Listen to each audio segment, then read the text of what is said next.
Hello again, whiskey friends. Thanks for joining everybody for a special Mash Bill #1 blind flight where I am going to compare Stagg and Stagg Jr batches to different batches of E.H. Taylor Barrel Proof, and I can crown only one the king. Now, I have done this before, and in the past, I always came away with the impression that Stagg and Stagg Jr were more impressive than E.H. Taylor, though on secondary, E.H. Taylor tends to go for more money. Which one is going to come out as the winner today? Stick around to find out. So thank you for joining today, whiskey friends. Let's kick off the show.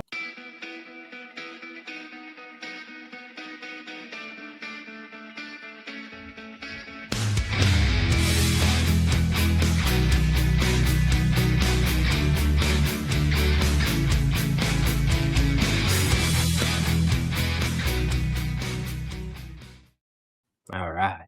Now, I've had these poured for about, 10 to 15 minutes here. I've been actually randomizing them throughout the setup of today's video.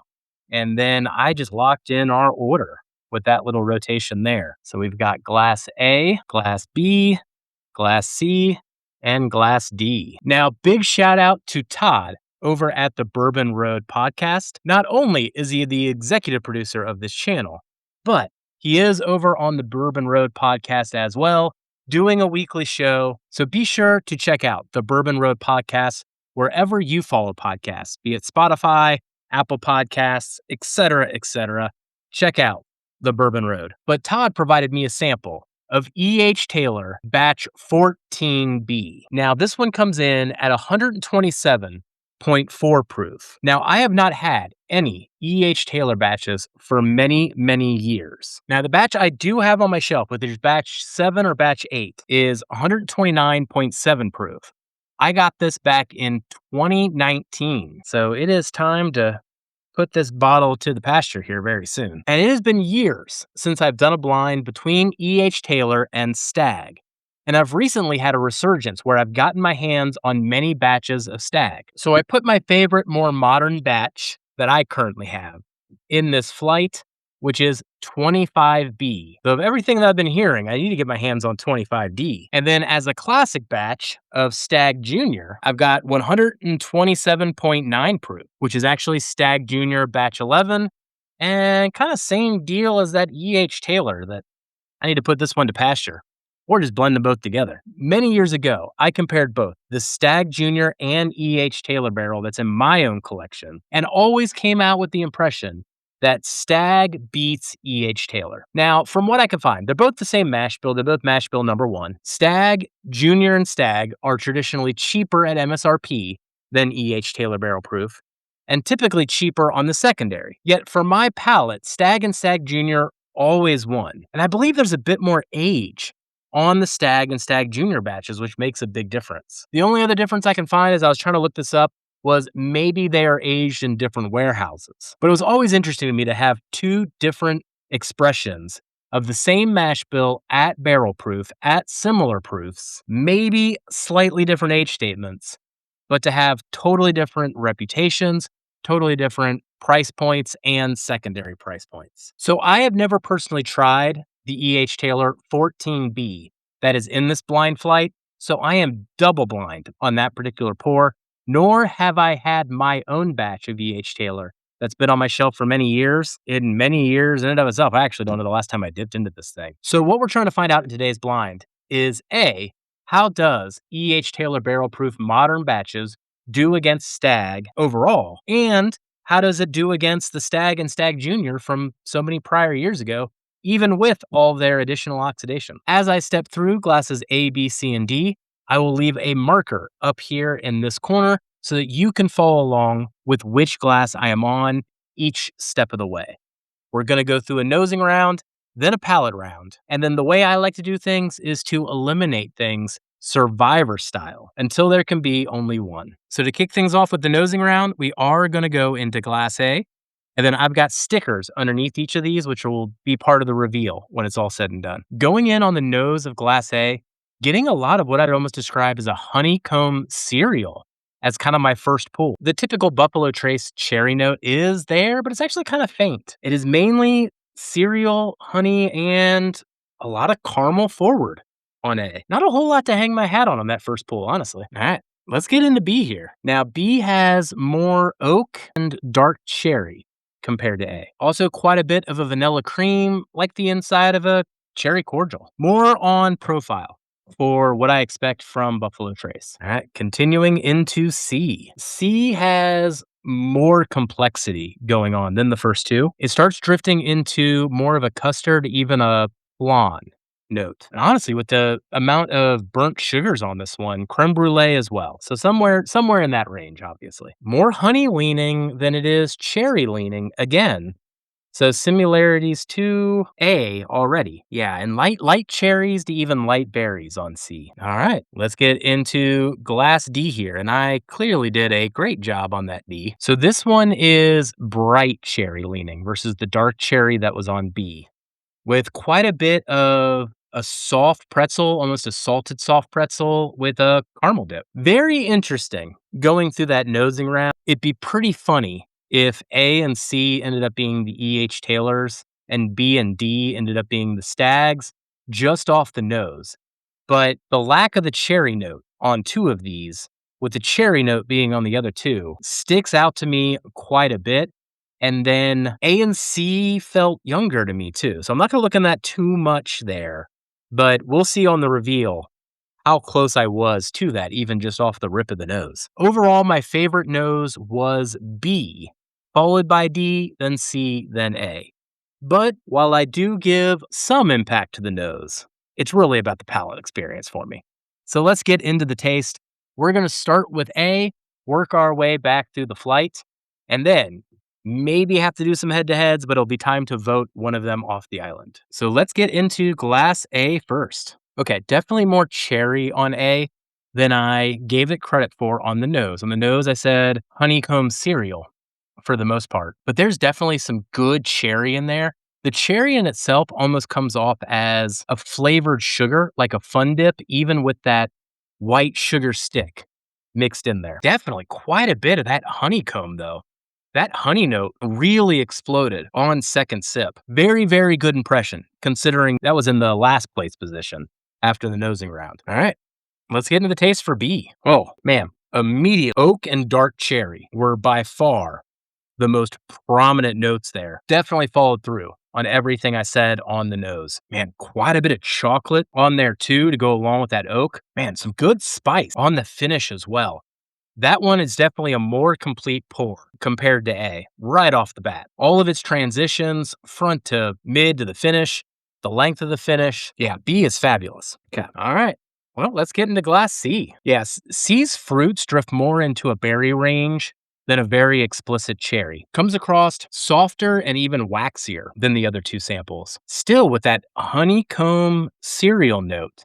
I keep coming back to that today. Honestly, this flavor profile is a bit confusing. My mind, even though I know this entire flight is Buffalo Trace, is bringing up shades of like even a Frey Ranch, where it's a nice, clean grain, but that graininess is still there and prevalent throughout. On the technical side, nice mouthfeel. It has a decent finish, though the finish itself carries a lot of heat and spice to it, but not necessarily a lot of flavor that I'm getting. I'm just really feeling the heat. All right. Our last glass is my very, very sad D. It's like the worst D that I've ever done in the class. That's terrible. Yeah, I think I said this on the nose. D is more like the inside of a cherry cordial with that white cream all mixed in there. Doesn't quite get to that chocolate range on that first sip. Let's go in for another one. Vanilla cream really plays through. A lot of baking spices on that one as well. Probably the most baking spice forward of all four samples. Honestly, after that first tasting round, I'm kind of feeling the same way I did on the nose, where A and C are different than B and D.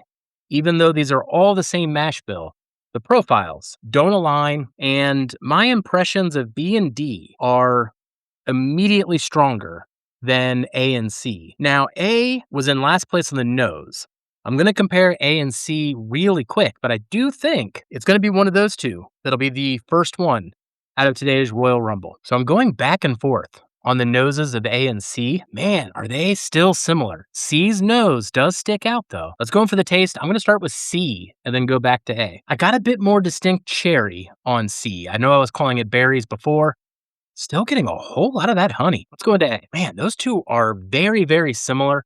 I do find A to be more vibrant and consistent, especially through mid palate into the finish. The fruits are more vibrant and there's just more layers underneath it. Mainly getting to the sweetness range where this caramel note is even drifting into a toffee note on the finish. And I do dig that. So that leads to our first elimination, which is letter C in this flight. Let's see what letter C is, everybody. Focus, focus. I can't see it. Oh, look at that. Actually, that's kind of an upset. I think letter C is the Stagg 25B. Holy cow.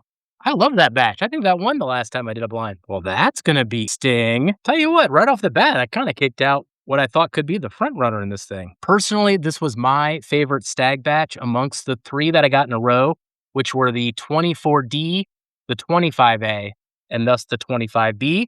But 25B, you're out of there. Clotheslined off the top rope. Sorry, buddy.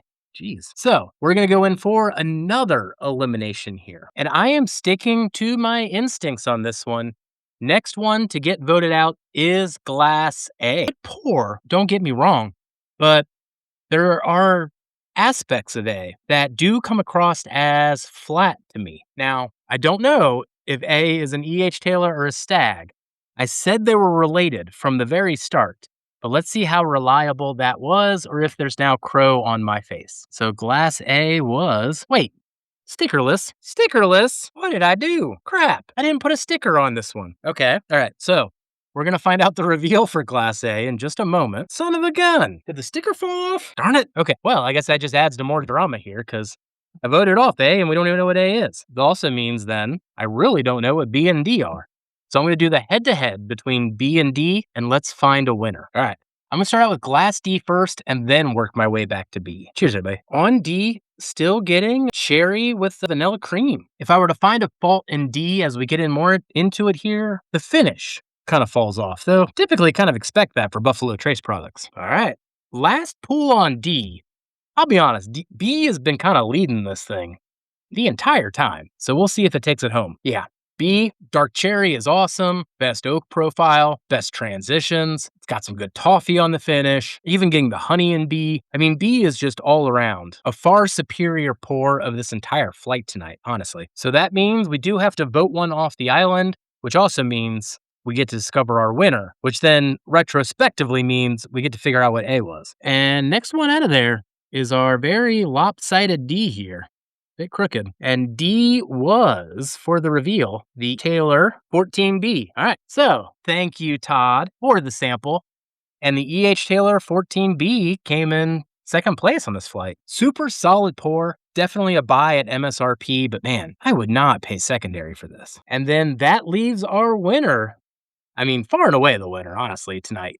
Glass B, which was the Stagg Batch 11. Hey, there we go. This is one of my favorite Stagg Jr batches. So then by process of elimination, Glass A was my older batch of E.H. Taylor Barrel Proof. So while I thought A and C were related and B and D were related, I was completely wrong on that. But this older batch of Stagg Jr., man, did that really stand out as a more complete pour. I'll have to go back to my video where I did all the Stagg batches a couple months ago because I thought the 25B did a lot better compared to this batch 11, but in this particular lineup, it wasn't even comparable here. And as I mentioned at the front of the video, I compared this Stagg to that E.H. Taylor years ago, and this Stagg always came out on top. But then when it comes to the E.H. Taylor Barrel Proof, the 14B, I did like that. Then my favorite of at least what's on my bar of the Stagg batches being the 25B. Now, I've heard the 25D is a hitter, so